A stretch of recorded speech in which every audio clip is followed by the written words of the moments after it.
Gipleýär Azatlyk radiosu, eferde maksat Ataýew bilen habarlar gündeligi. Türkmenistan bu ýyl hem 3 million düýp nahal oturdur. Öň ekilen agaçlar guraýar. 15 fevralda geçirilen ministrler kabinetiniň mezgilinde Türkmenistanyň prezidenti Gurbanuly Berdimuhammedow ýurtda 2019-njy ýylda bagy ekmek hakynaky karara gol çekdi. Oňa laýyklykda Türkmenistanda bu ýyl ýurt boýunça 3 million düýp agaç nahallaryny oturtmak göz öňünde tutulýar. Oturduljak agaçlaryň 1,5 million Ahal welaýatynyň Ak Bugdaý etraby bilen Bäherden etrabynyň arasynda ekiler. Galan 1,5 milliony ýurduň beleki künjeklerinde oturdular. Azatlyk radiosynyň Aşgabatdaky habarçysy atlandyrylmalyk şertine 21 fevralda beren maglumatyny üstümizdäki mart aýyna ekiljek agaç nahallary üçin döwleti degişli edara kärhanalaryň işgärlerinden pul ýygnalýanyny aýtdy. Bu büdjet işgärleriniň maşgaly büdjetini agram salýar. Anyk misallar bermeli bolsa Bäherdeniň haly fabrikasyny, bizmeýiniň haly fabrikasyny, bizmeýiniň Gres diýen energetika kärhanasynda we beleki döwlet edaralaryna ýygnaklar geçirilip 5 martda çenli edaralaryň hasapçylaryna adam maşyna 10 manat tölemek talap edilýär diýip habar çaýtdy. Onuň sözlerine görä mugallimlerden we medeniýet işgärlerinden etraplarda adam maşyna 5 manatdan welaýatlaryň administrativ merkezlerine we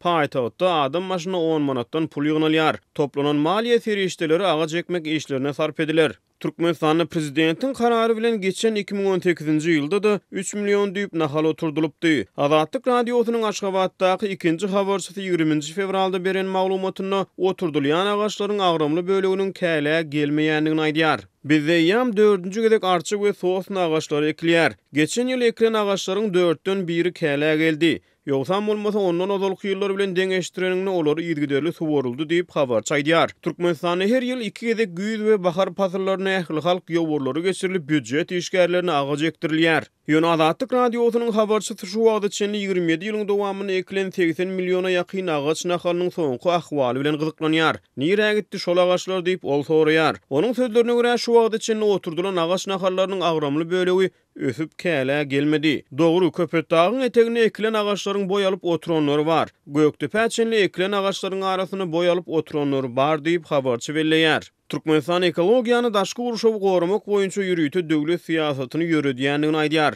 Munyň çäklerine Türkmenistanda 1999-njy ýylyň sentýabr aýyna Gökguşak paýdarlar jemgyýeti döredildi. Hemde şondan bäri her ýyl ýurt boýunça millionlarça düýp nahal oturdylýar. Bir näçe ýyl mundan ozal Türkmenistana Tebigaty goramak ministrligi döredilipdi. Soňra ministrlik ýatyrlyp Oba hojallyk ministrliginiň binýadyna geçirildi. Ýanwaryň aýagyna Türkmenistanyň Oba hojallyk we daşky guruşawy goramak ministrligi döredildi. Türkmen mediýasy agaç nahallaryny oturtmak boýunça ýylda 2 gezek geçirilýän giňerimli ähli halk ýoburlaryny zähmet ýeňiş häsiýetlendirýär. Oňa raýatlaryň meýletin hem de ruhy welentlikde gatnaşýanyny öňe sürýär. Azatlyk radiosynyň habarçylary bilen gurrundaş bolýan ýerli ýaşaýjylar özleriniň şeýle mejburi çärelere gatnaşdyrylmagyndan şikaýet edýärler.